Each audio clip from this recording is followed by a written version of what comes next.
All right, welcome back, everybody.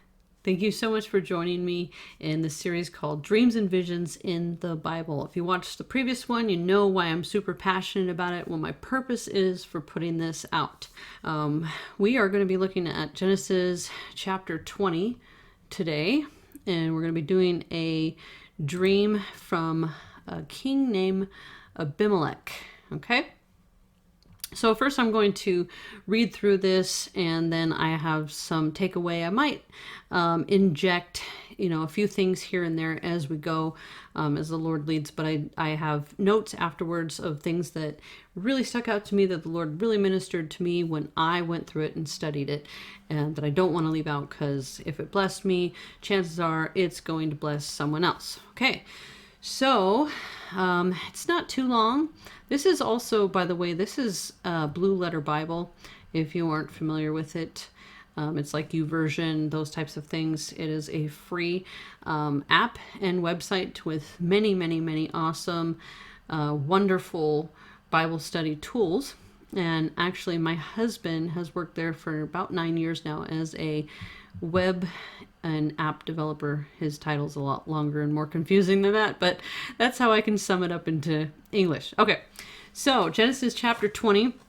This is going to be a dream, and it is from King Abimelech. Okay, so it starts off.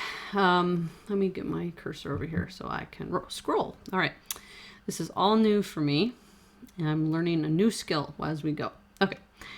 All right, so it says, Abraham journeyed from there toward the south country and dwelled between Kadesh and Shur and sojourned in Gerar. So before I go any further, what I want to point out is, if you watched the last video, we talked about Abram. Okay, this is the same guy. Yes, his name is Abraham here. And in case you're not familiar with this, the story of Abraham and so on, his name was Abram and is now Abraham. His wife's name was like Sarai, I think is how maybe it was pronounced, and God changed it to Sarah. Okay, and they're under the covenant with new names, and so names are important to God. Okay, so it's not just this random occurrence that happened. He changes names. It's a super important deal to him. And it was actually back then, people intentionally named their kids for certain reasons, right?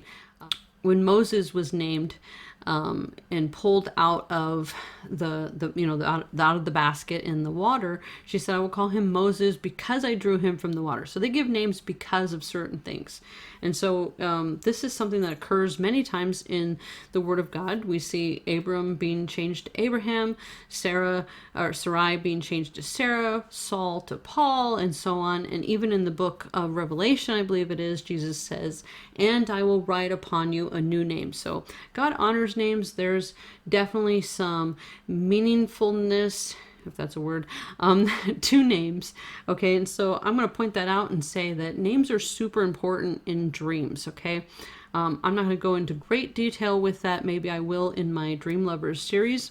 But if there's a name that comes up in a dream, it is more than likely very important and has some specific meaning. Okay, but moving on.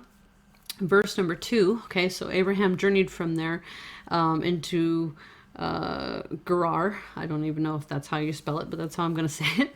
Okay, and Abraham said of Sarah, his wife, she is my sister. And Abimelech, king of Gerar, sent and took Sarah. Okay, so he told the king that his wife was his sister.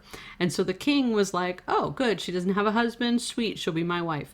All right, so, but then God comes to Abimelech in a dream by night and said to him, behold, you are a dead man, for the woman which you have taken, she is a man's wife. I apologize. This is the KJV version. Let me just see if I could get it really quick into a better version. I read NKJV. Okay, so let's start again. Verse 3. Okay. But God came to Abimelech in a dream by night and said to him, indeed, you are a dead man because of the woman you have taken, for she is a man's wife. But Abimelech had not come near her, and he said, Lord, will you slay a righteous nation also? Did he not say to me, 'She is my sister'? And she herself even said, 'He's my brother.'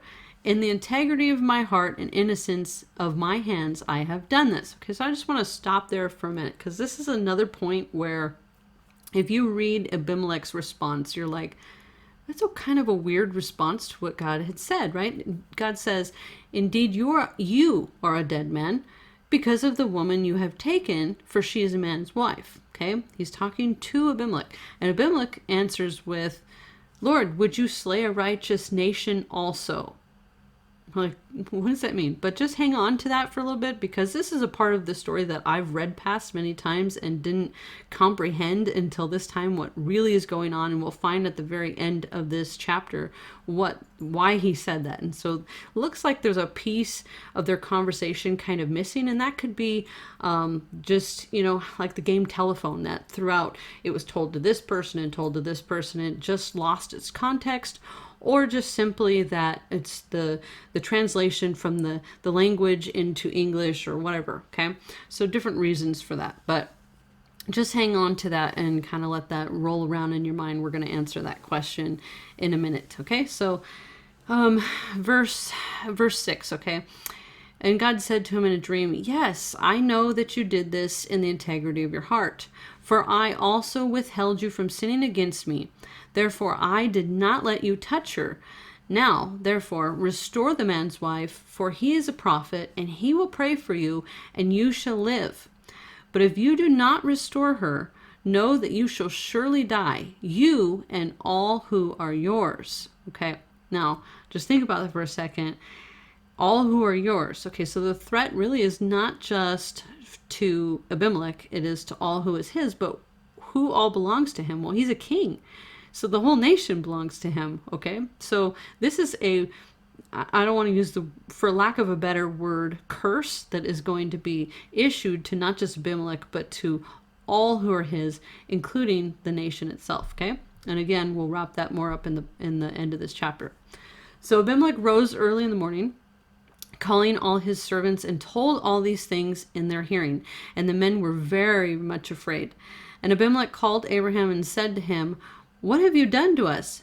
How have I offended you that you have brought on me and on my kingdom a great sin?" So again, we see on his kingdom. Okay, you brought this on me, right? Why have you done this? You have done deeds to me that ought not to be done. So you've done things that this should never be done to anybody, he's saying, right? I think he's pretty offended at this point. Then Abimelech said to Abraham, "What did you have in view that you've done this? Like, what on earth were you thinking, right? What was going on in your head when you decided you were going to do this thing?" And Abraham said, "Because I thought, surely the fear of God is not in this place, and they will kill me on the count of my wife." So he didn't know that Abimelech feared or revered God in any way, and so he was afraid for his life, okay? "But indeed, she is truly my sister. She is the daughter of my father, but not the daughter of my mother, and she became my wife.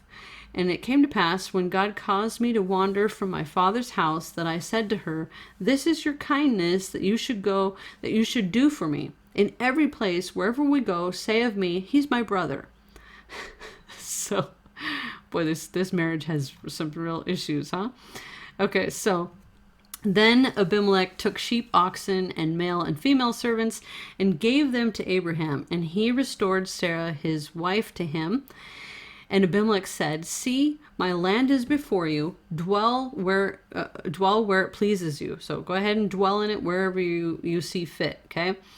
Then he said to Sarah, "Behold, I've given your brother / husband 1,000 pieces of silver. Indeed, this vindicates you before all who are with you and before everybody." So in other words, hey, this is kind of like, I don't know, I don't know, the word isn't ransom that I'm thinking of, but let this make up for anything that's been done to you during this process and through this situation, okay? So Abraham prayed to God, right? Because he had said up there, he's a prophet, he'll pray for you. We're going to touch on that in a minute. So Abraham prayed to God, and God healed Abimelech, his wife, and his female servants.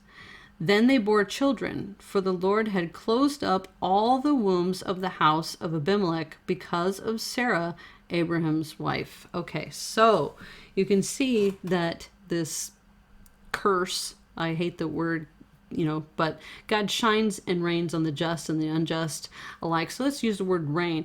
This rain, this oppression was going to be not just on Abimelech, but all of his house, okay, which would in the end affect the nation. And part of that curse, for lack of a better term, was to be barren, that they would not bear any more children, right? And that's kind of how you build a kingdom, especially you would want royal blood to continue on, okay? So God had told him, hey, he's a prophet, he'll pray for you and you'll live. Okay, so that's super important what he said. And like I said, we will touch on that. So that's why I wanted you to keep that in mind up above, why his response seems so weird when he's like, would you slay a righteous nation also? Meaning this is going to affect not just me and my house, but my whole entire kingdom, all that's his, right? Okay, so I just want to, before we just close away from all this, hopefully the Lord is ministering to you guys as much as he is to me through this, taking each piece and just breaking it up into small bites. And, I try to marinate in it all week long before I produce a video.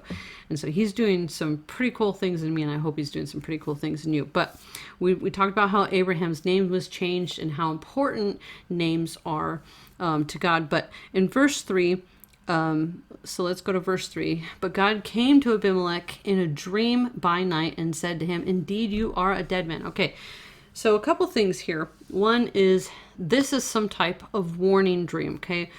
Not all dreams are the same. Lots are there to encourage, to inspire, to have you to pray over someone, to show you the future. But some dreams come as a warning, and this is hands down a warning dream that has been given to Abimelech, okay? And I don't, we don't see the dream here again. This is another thing where it's like, okay, it says dream, but it never says, what he saw in the dream. It only is what he heard. Now, sometimes the Lord just comes and speaks in a dream, right? I've had things where I've been like picturing different things and the Lord is talking to me about something else, So it could be that, but it could also just be that it was summed up. The interpretation of the dream was summed up. Okay. A lot of times when I have a dream, instead of telling someone, well, I dreamed, there was a purple monkey and he was fighting with a blue cow. And I was, not that I've ever had that dream, but instead of going into that with people who won't understand, I'll just sum it up and say, well, the Lord told me in a dream, and then whatever the interpretation of that dream was, okay? But to people that I know will understand or really value, piece by piece and bit by bit of a dream, then I'll go through the whole dream. So it's possible then we say the Lord, came to him in a dream and said to him, indeed, you are a dead man. He actually, in this case, probably did just verbally say it. And so that's something else I want to note on. And in dreams, there's literal dreams and there's metaphoric dreams, okay? And it is very hard to learn which is which. I mean, I still, till this day, I think maybe it's just one of those things God wants us to pray about and ask, is this literal or is this metaphoric? Sometimes bits of the dream are literal and bits are metaphoric, okay? But in this case, it sounds like time-sensitive information, okay? Have you ever got one of those things in the mail where on the envelope it was like time-sensitive information, or, make sure you return this, it's time-sensitive. And so I think sometimes when we get a dream that is super literal, or when it comes to us as clear as day, and it's spoken to us directly, it is time sensitive, okay? And this was a warning that was very time sensitive. And it goes on to say, God even says, look, I kept you from even knowing her, from sleeping with her, okay? Knowing this. And I know you did this in the integrity of your heart, okay? Because, Sarah was not only Abraham's wife, but remember that God had a covenant with her. She was a key piece to his purpose and his plan, and he had a purpose for her womb, specifically.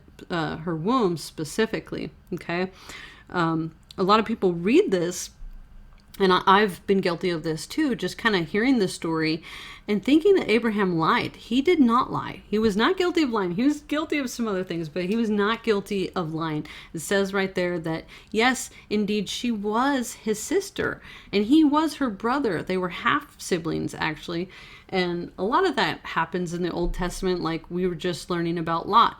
I learned that Lot is Abraham's nephew a while back, and this time when I went through it, it seemed to imply that it was his brother. Well, I looked it up, and apparently he's both. I mean, wrap your mind around that.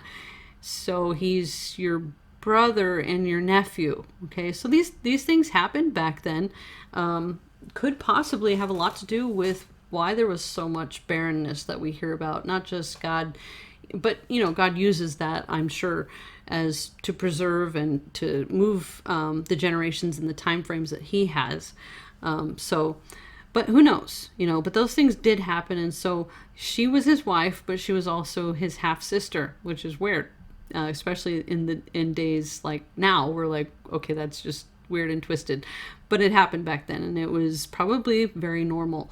Okay. But what Abraham was guilty of is two things. One, he's an awful husband, okay? And I hope that my husband would never be so quick to just be like, oh, I don't want to be a dead man, so here, why don't you take my wife? I mean, she's my sister, just go ahead and take her and do whatever you want, right? But the second thing that he's guilty of is forgetting God's promise to him. He was concerned that he would die. And why would he be concerned if he was going to die if he knew and believed, right? It said that he believed God and it was counted to him as righteousness. Okay, but you know what? Abraham is flesh. He's human just like us, and we all make the same mistakes, and we gotta be careful to always remember God's promises. I'll talk about that in a minute, but I wanted to share a story real quickly about what this reminded me of. We had a couple of friends very dear to us a while back that would come over and visit. And one time they came over and shared a story. They were very newly married at the time. And so they come over and share the story that they were inside of a gas station, like, the convenience store part of the gas station, checking out, getting like some sodas or something. So the husband's over there getting some sodas, and his wife is there next to him, and this guy comes in and they just overhear him. And I guess he was friends with the cashier, but nobody knew this. He comes in and he's like, this is a stick up, right? And so they're just hearing this. And so my friend said, the husband, he says, I learned that day what kind of man I was, because he was getting ready to ditch his wife and run out the door. So, sometimes we get caught up in our flesh and are that way. And this person was a Christian man, but it's just funny how when the rubber meets the road, we're really tested and we find out just really what we're made of. Okay. But sometimes we forget God's promises and we do fleshly things like Abe did, right? And sometimes God's purpose and his plan and his promises seem so much more clear to others for us than it does to us, right? In the mix of things, in the heat of things, we lose sight of God's promises, because if Abraham had remembered God's covenant with him and that he was going to be a father of nations, and he would be, he'd have descendants beyond what he can even imagine. They don't have a kid yet. They're like 99 years old, but they don't have kids yet. That promise hasn't happened yet. Okay, but if Abraham would have remembered that, he would never have lied. He would never have been afraid. It says, he says over here, I was afraid because I thought, surely the fear of God is not in this place, and they will kill me on account of my wife. So he thought they would kill him and take his wife, right? So he just said, hey, it's my sister. Go ahead and take her, and spared his own life, okay? So let's not be like Abraham and do those things, especially if you're married, all right? So, that's just a keynote I have written here, and I try to remind myself of God's promises that he has given to me if I find myself in a fearful situation. It's just even the small things. We love to go to Magic Mountain. As a young person, I loved roller coasters. As a mom, I'm a little more skeptical of roller coasters, and so I kind of have this inside of me. Yeah, I go on them to enjoy them with the family, but have some reservations about roller coasters, I've noticed. And I get in there and I think to myself, Kim, you're going to be fine. Remember what the Lord has promised. You have seen pieces of your future, so you know this isn't it for you. Okay. And so as prophetic people, that's something you can do. Sometimes I like to hike alone. I don't like to hike alone, but I like to hike and there's no one to hike with. And so I tell myself, Kim, you go out there and do it. Know that God is protecting you. He would never let anything, snatch you out of his hand. Nothing is going to come your way that wasn't his will. And I say that over myself. I constantly say, I will only accept the Lord's cup for me, not anything else, no other assignment but what the Lord has assigned over my life. Okay. So remembering God's promises type thing. And the other thing I want to point out was, you can see what verse it was, where God responded and he said, he is a prophet and he will pray for you. In verse 7 it says, restore the man's wife, for he is a prophet and he will pray for you and you shall live. Okay, so what does that tell us about a prophetic person's gift or capability, right? That has always stuck out to me every time I've read this. Like, he is a prophet, he will pray for you, and you will live, right? Because that's what a prophetic person should be, a prayerful person, okay? If we're people that are standing out there just wanting to be, worshipped, in other words, and people would be like, wow, that person's a prophet. That is just so cool. We are headed down a really wrong path. A prophetic person should be a prayerful person. Okay, so that's number one. And the second thing is he says, and you shall live, meaning prophetic person, when a prophetic person prays, there is power, there is life in it. Okay, and we see that. We've seen it in, I believe it was Ezekiel with the bones, right? God said, command those bones to live. Speak it. There is power in a prophetic person's prayer and commands. A lot of times I'll be in my prayer time and I'll be like, Lord, please, tear down this wall. I mean, wall metaphorically, or please, do this, or please. And God will be like, you do it. You say it, And so I like that. I like that invitation because I never want to cross over lines, and I want to do and say as the Father is doing and saying, just as Jesus did. Trust me, I have a video out called Should We Move Mountains? Okay. And the idea is we don't want to do things outside of God's will. Okay. And so, in fact, nothing, you can talk to that mountain all you want and tell it to move, but if God's will is for it to stay there, it's going to stay there. And so the best thing for us to do as prophetic people, as for any people, for Christians, is to walk in intimacy with him and to do as he is saying and doing, just as Jesus did. And when we command that mountain to move, it will move because the Lord told us to say it. Okay, that's a tangent for another time. But anyway, that one's free. All right, and so this other part here was a mind-blowing setup, really, that the Lord had hand-constructed in all of this. Because he knew, the Lord knew that Abimelech was likely to punish Abraham for doing this. I mean, look how offended he was. These are things that nobody should do to someone, he's saying. And what did you have in your mind? I mean, he is literally offended and afraid, revering God's, potential curse over him and all that he has, right?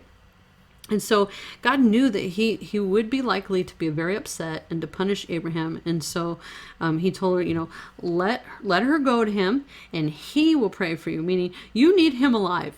You need him not in jail, because he's probably not going to pray for you to live if he's in jail or whatnot or whatever, So you need him alive. So this is God's complete setup to get them to their freedom, okay? Or otherwise, you and all yours are going to die, right? So, in other words, if Abe isn't alive to pray for you, you won't live either, and none of yours are going to live, because God was going to wipe out Abimelech's whole kingdom. He didn't just mean, him and his family, obviously. Learn that, up above. And so I have read this, like I said, many times, and it wasn't until this time that I completely understand. I don't know if I completely understood, but I got a much wider understanding of the context and what is taking place here. And so I hope that as we go through each of these slowly and just really take them apart piece by piece, that you guys are blessed just the same way that I'm blessed going through this and just marinating it and just taking each piece at a time and just being blessed by it. All right, so that is it for today. I look forward to seeing you guys in the rest of the series. We will get into the third one. I don't even know yet. I'm going to have to check out what the next one is. So, all right, we'll see you guys later. God bless.